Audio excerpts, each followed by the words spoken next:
Bienvenidos al curso de Plan de Marketing. En esta sesión vamos a trabajar acerca de las herramientas financieras de marketing, por qué es importante utilizarlas dentro de nuestro planteamiento estratégico y así también mencionar cuáles son estos mecanismos de control y qué medidas nos van a ayudar para poder determinar nuestros objetivos y medir el desempeño de los mismos. Un plan de contingencia también es importante para poder, en todo caso, estar preparados ante adversidades o situaciones que suelen pasar hoy en día en nuestras organizaciones. Empezamos diciendo cuál es la vinculación que hay entre el área comercial y el área de finanzas. Si bien es cierto, los profesionales de comercial, en el área comercial, tienen sus propios términos, su propio lenguaje. Ellos están acostumbrados tal vez a mencionar términos como posicionamiento, segmentación, percepción, retención y satisfacción al cliente. Ellos son personas que primero van a identificar el mercado, luego van a seleccionar cuál es el target y en base a esto recién empiezan a determinar sus futuras estrategias a mediano o largo plazo. Sucede todo lo contrario para el directorio de finanzas. Ellos esperan resultados concretos. Tal vez se puedan preguntar en qué medida la satisfacción del cliente o el valor del cliente me va a dar una rentabilidad al negocio. Por ejemplo, las actividades de mercadeo o comercialización como acciones promocionales en el punto de venta va a generar un impacto o un resultado financiero. Es decir, el área comercial tiene a su disposición un presupuesto que tiene que sustentar cuál es el motivo de gasto.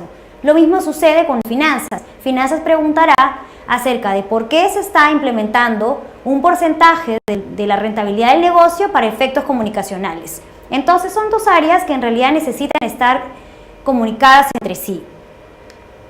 Asimismo, decimos que los profesionales de finanzas quieren, por ejemplo, saber cuál es el incremento de la satisfacción del cliente del 5% y si este va a afectar directamente el resultado final de la empresa.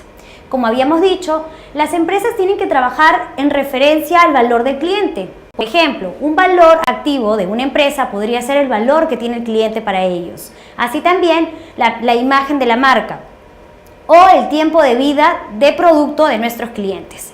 Todos estos valores que pertenecen, digamos, a la organización, a la empresa en la que te desempeñas, tienen que significar un valor monetario. Asimismo, es importante reconocer cuál es la función o el rol del directorio de finanzas y cuál es la comunicación que tiene con el área comercial. Por ejemplo, el reto del directivo de marketing va a ser hallar los activos de la empresa, maximizando sus ganancias y dándole valor y rentabilidad a la empresa. Vamos a lograr vincular ambas áreas en la medida que los marqueteros busquen los medios necesarios para poder hacer conocer a los directivos de finanzas cuál es el verdadero valor de su trabajo. Por ejemplo, se diría a finanzas: vamos a ayudarlos a cuantificar el valor de tus clientes o cuantificar la percepción de la marca.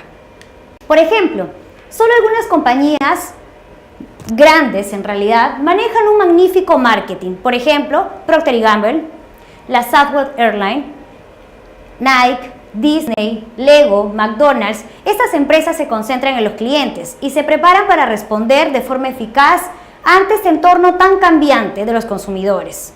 Asimismo, ellos tienen departamentos de marketing, de investigación y desarrollo, de producción y todas ellas siempre en torno al cliente.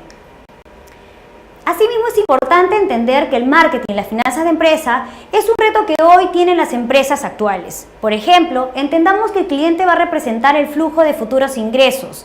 Por tanto, debemos articular su valor a largo plazo. Es decir, en el sector financiero, el marketing es de gran importancia, pues nos obliga a enfrentarnos a una competencia que nos obliga a ser más competitivos, más creativos, a innovar y a establecer con claridad nuestras acciones y el posicionamiento de nuestra propia estrategia. Y con ello debemos analizar cuáles son esas cualidades de nuestro competidor a fin de poder tener ventajas distintivas o competitivas para tener éxito en la campaña de marketing.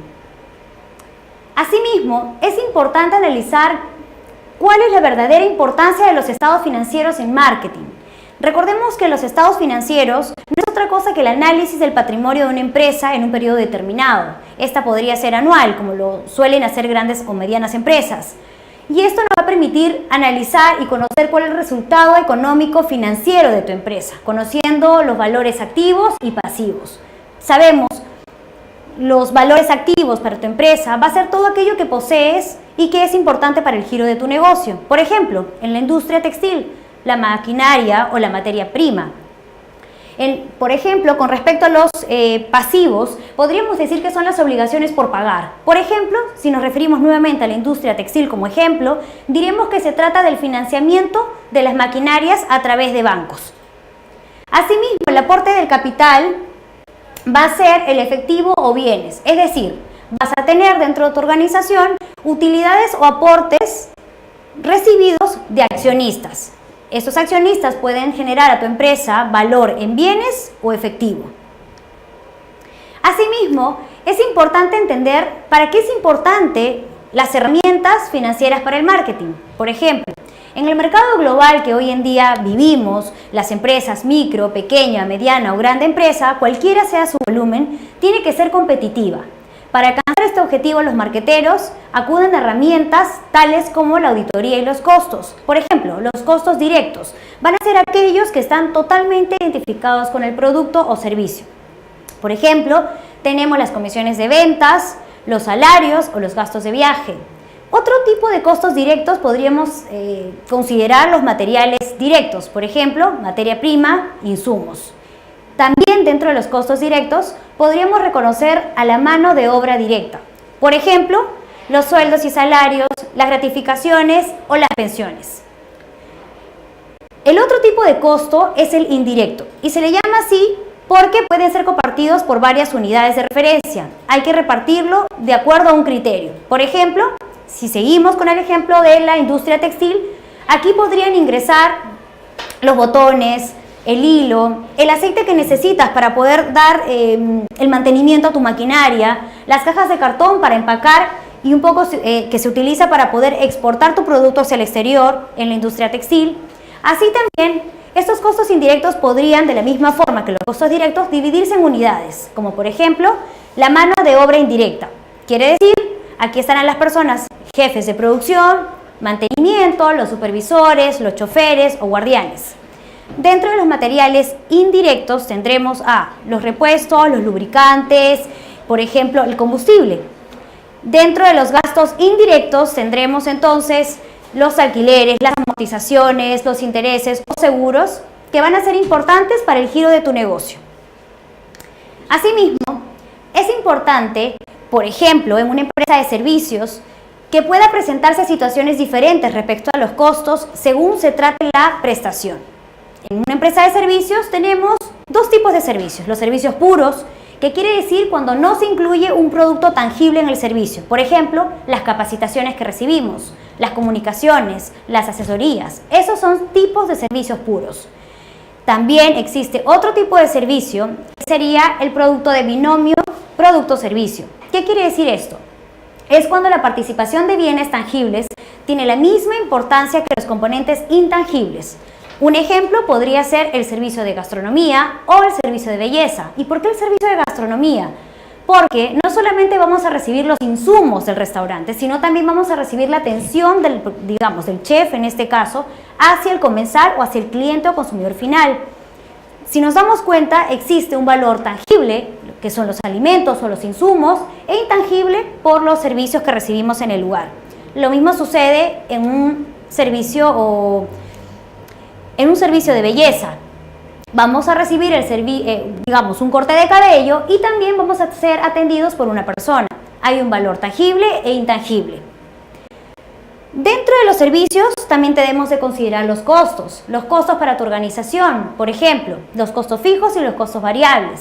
¿Qué son los costos fijos? Aquel costo que no depende del volumen de producción y ventas. Por ejemplo, el personal, el mantenimiento de las maquinarias. ¿El personal por qué? Porque tiene un salario fijo.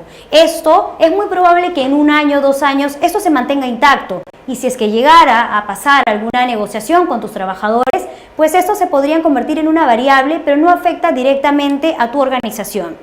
En el caso de los costos variables, es aquel que sí varía de acuerdo al volumen. Por ejemplo, hablamos de materias primas, materiales, energía eléctrica. ¿Qué pasa si de pronto llegas a una negociación con una empresa que te pide más insumos y más materia prima. En este caso vas a tener de pronto un financiamiento con algún banco que te permita seguir explotando tus recursos o desarrollando tu actividad económica.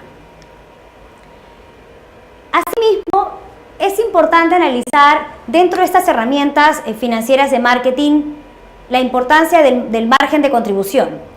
¿Y por qué es importante? ¿Qué nos permite determinar el margen de contribución? En realidad está determinado por producto o servicio a la empresa y nos permite determinar en qué medida es rentable este artículo o producto o bien para ella. Por ejemplo, diremos que un margen de contribución va a ser positivo en la medida que este sea mayor que nuestros costos fijos.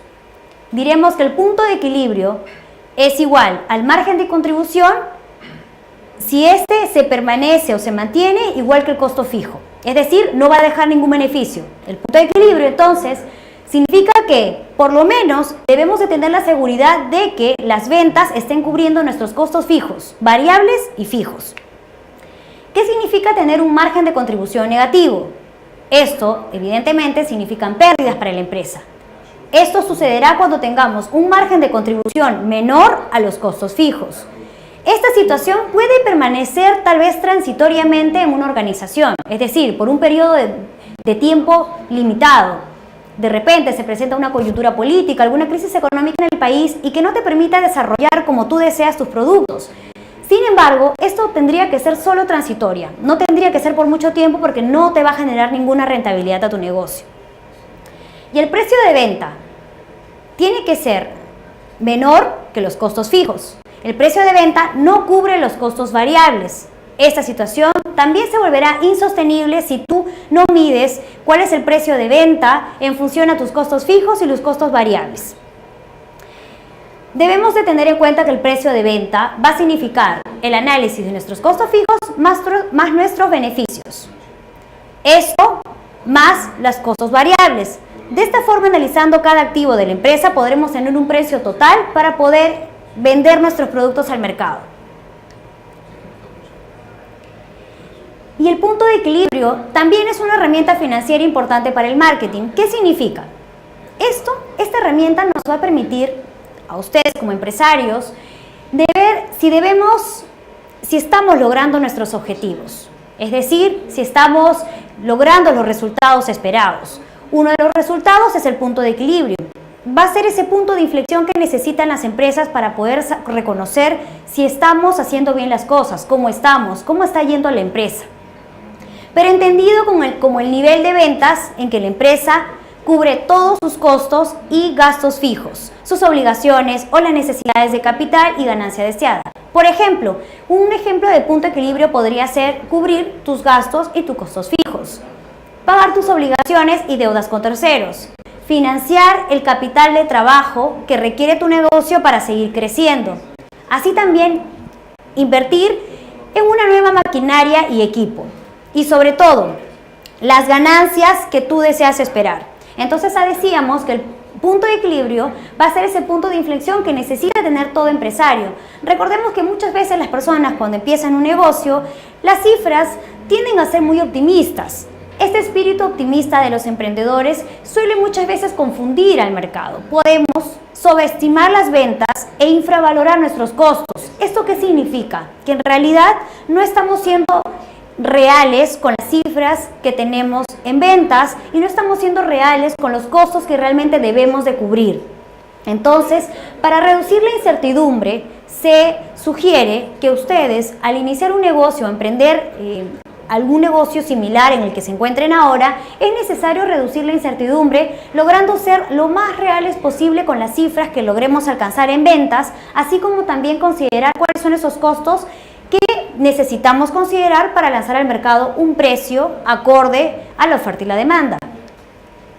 Así también es importante analizar cómo se van a determinar estos precios en las empresas. ¿Cuál es el equilibrio?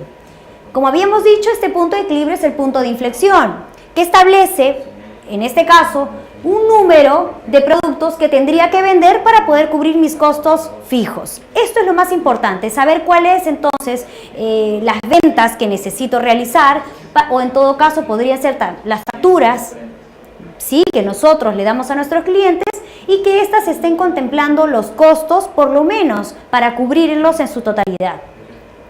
También es aconsejable hacer el cálculo anualmente y debería ser obligatorio para todas las organizaciones.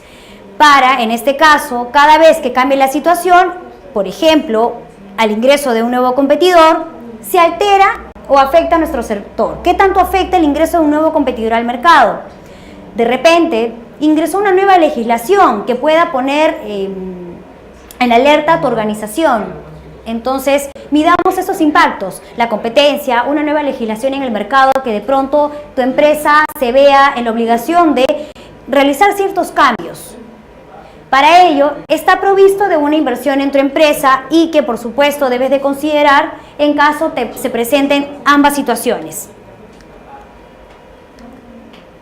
Bien, hasta aquí entonces hemos llegado con respecto a las herramientas más importantes del marketing. Gracias. Profe,